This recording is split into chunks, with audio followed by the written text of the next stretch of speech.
ಹೇಳ್ತಾರೆ ಎಲ್ಲರೂ. ಬಟ್ ಇಲ್ಲಿ ಎಲ್ಲರೂ ಪ್ರೂವ್ ಮಾಡಿದ್ರು. ಆಮೇಲೆ ಏನು ಹೇಳ್ತಾರ, ಎಲ್ಲರಿಗೂ ನಾವು ನಿನ್ನೆ ಗೋಡಿ ಪೂರ್ಣಿಮಾ ಐತಿ ಅಂತ ಮಕ್ಕಳು ಹೇಳಿದ್ವಿ. ಬಟ್ ಅವ್ರಿಗೇನೋ ಗೊತ್ತಾಗಲಿಲ್ಲ.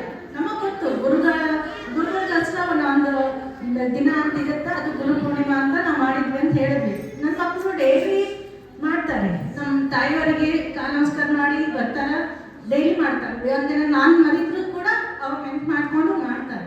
ಸಂಸ್ಕಾರ ಕಳಿಸ್ಬೇಕು ಸ್ಕೂಲ್ನಾಗ. ಎಲ್ಲ ಸ್ಕೂಲ್ನಾಗೂ ನಾನು ಇಲ್ಲಿ ಬಾಗಲಕೋಟೆ ಭಾಳ ಸ್ಕೂಲ್ ಅದಾವ, ಇಲ್ಲ ಅಂತಲ್ಲ. ಆದರೆ ಯಾವ ಸ್ಕೂಲ್ನಾಗೂ ಶ್ಲೋಕಗಳನ್ನ ವಚನಗಳನ್ನ ಹೇಳಿದ್ರು ನಾ ಕೇಳಿಲ್ಲ. ಆಮೇಲೆ ಯಾವುದೇ ಹೊರಗಡೆ ಕರ್ಕೊಂಡು ಹೋದ್ರೆ, ಎಲ್ಲೇ ಕರ್ಕೊಂಡು ಹೋದ್ರು ನನ್ನ ಮಕ್ಕಳು ಪಟ ಪಟ ಅಂತ ಶ್ಲೋಕ ಹೇಳ್ತಾರೆ, ಪಟ ಪಟ ಅಂತ ವಚನಗಳು ಹೇಳ್ತಾರೆ. ಎಲ್ಲರೂ ಕೇಳ್ತಾರೆ ಯಾವ ಸ್ಕೂಲ್ನ ಕಳಿಸ್ತೀವಿ ನೀವು ಅಂತ ಹೇಳಿ. ನಮಗೆ ಹೆಮ್ಮೆ ಭಾಳ ಅನಿಸ್ತೈತಿ, ಸೇವಾ ಸ್ಕೂಲ್ನ ನಾವು ಕಲಿಸ್ತೀವಿ ಅಂತ ಹೇಳಿ. ಇಲ್ಲಿ ಮಿಸ್ಗಳಾಗಲಿ ಟೀಚರ್ಸ್ ಆಗಲಿ ಎಲ್ಲರೂ ಮಕ್ಕಳನ್ನ ತುಂಬ ಕೇರ್ ಮಾಡ್ತಾರೆ. ಆಮೇಲೆ ಕ್ರಿಯೇಟಿವ್ ಥಿಂಕಿಂಗ್ಸ್ ನಾವು ಭಾಳ ಇದು ಮಾಡ್ತೀವಿ ನೀವು, ಅದು ನಮ್ಗೆ ಭಾಳ ಇಷ್ಟ ಆಗುತ್ತೆ. ಯಾವ ಸ್ಕೂಲ್ನಾಗೂ ಮಕ್ಕಳನ್ನ ಒಂಥರ ಮಣ್ಣಲ್ಲಿ ಎಬಿಸಿಡಿ ಬರ್ಸೋದಾಗಲಿ, ಆಮೇಲೆ ಅವ್ರಿಗೆ ಡ್ರಾಯಿಂಗ್ ಮಾಡಿಸೋದಾಗಲಿ, ಅವ್ರಿಗೆ ಚಾಟ್ ಕೊಡೋದಾಗಲಿ, ಎಲ್ಲ ಈ ಥರ ನೀವು ಹೇಳಿದ್ರೆ ಬಿಂಗ್ ಬ್ಯಾಗ್ಸ್ ಮಾಡಿಸ್ಬೇಕು, ಆಮೇಲೆ ಚಾಟ್ ಮಾಡಿಸ್ಬೇಕು, ಈ ಥರ ಐಡಿಯಾಗಳನ್ನ ಎಲ್ಲ ಟೀಚರ್ಸ್ ಮಾಡಲ್ಲ.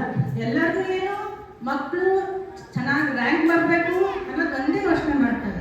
ಬಟ್ ಇಲ್ಲಿ ಟೀಚರ್ಸು ಮಕ್ಕಳನ್ನ ಒಂಥರ ಹೆಂಗಂದ್ರೆ ಅವ್ರು ನೋಡಿದ್ರೆ ನಮ್ಗೆ ಭಾಳ ಖುಷಿ ಆಗುತ್ತೆ. ನಮ್ಮ ಸ್ಕೂಲ್ನಲ್ಲಿ ಯಾಕೆ ಆ ಥರ ಮಾಡಿಸ್ಲಿಲ್ಲ, ನಮ್ಗೆ ಯಾರು ಕ್ರಿಯೇಟಿವ್ ಏನೂ ಹೇಳ್ಕೊಡ್ಲಿಲ್ಲಲ್ಲ ಅಂತ ನಮಗೆ ಫೀಲ್ ಆಗುತ್ತೆ. ಬಟ್ ನನ್ನ ಮಕ್ಕಳು ನೋಡಿದಾಗ ನಂಗೆ ಭಾಳ ಖುಷಿ ಆಗುತ್ತೆ. ಈ ಸ್ಕೂಲ್ನಾಗ ಕಲಿಸಿದ್ದಕ್ಕೆ ನಮಗೆ ಹೆಮ್ಮೆನೂ ಅನ್ನಿಸ್ತೈತಿ.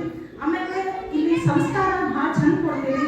ಈಗಿಂದ ನಾವು ಕೊಡ್ಕೊಂಡು ಹೋದರೆ ಏನಂತರ ಬಳ್ಳಿಯಲ್ಲಿ ಹಾಕಿ ಮೆಣಸಿದ್ರೆ ಮರ ಚೆನ್ನಾಗಿ ಬೆಳಿತೈತಿ ಅನ್ನೋದು ಒಂದು ಇದನ್ನೇ